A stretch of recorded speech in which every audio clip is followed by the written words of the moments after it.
সাহস একটু বেশি হয়ে যাচ্ছে না? বাংলাদেশের সাধারণ মানুষ, তোমাদের সাহস একটু বেশি হয়ে যাচ্ছে না?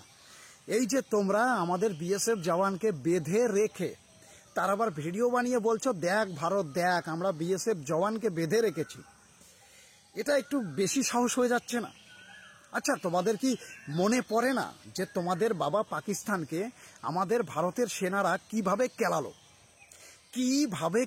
আমাদের ভারতের সেনারা, একবারও কি মনে পড়ে না?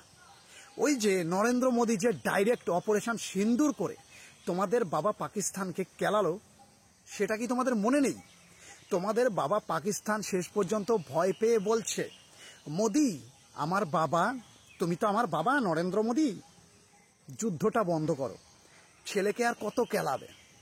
মানে পাকিস্তান এটা বলছে যে আমি তোমার ছেলে নরেন্দ্র মোদী, আমাকে তুমি আর কত কেলাবে? অনেক কেলিয়েছ, আবার যুদ্ধটা বন্ধ করো। তা আমি একটা কথা ক্লিয়ারলি বলতে চাই, সেটা হলো সত্যি কথা, যে যদি বাবা ভালো না হয়, ছেলে কোনোদিন ভালো হয় না। ক্লিয়ার কথা।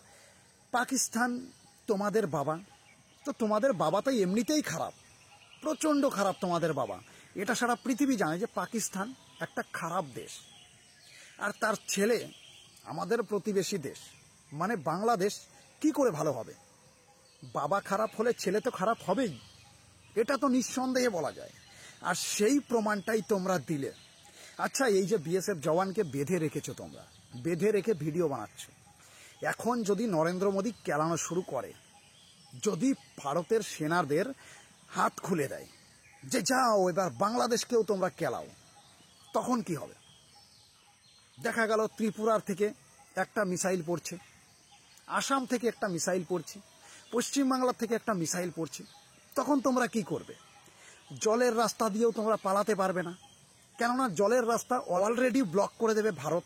জলের রাস্তা তো তোমরা পালাবে কোন দিক দিয়ে? আর তিন দিকেই তো ভারত। তোমরা এই যে জওয়ানটাকে বেঁধে রেখেছো, যদি শুধু নরেন্দ্র মোদী একবার খোঁচে যায় আর বলে দেয় ভারতের সেনাদের, যাও তোমরা উদ্যম কেলাও, কোনো অসুবিধা নেই, বাংলাদেশকে উদ্যম কেলাও, তখন তোমরা কি করবে? তখন তো তোমরা বলবে ভারত এটা অন্যায় করছে, আমরা নিরীহ, আমাদের কেন মারছে? এই যে জওয়ানকে বেঁধে রেখেছো, তোমরা নিরীহ, তোমরা তো শয়তান, তোমরা তো শয়তান। পরিষ্কার কথা শোনো বাংলাদেশ, মানে তোমরা যে সাধারণ জনগণ, তোমরা যে কতটা খারাপ তা বলে বোঝাতে পারবো না।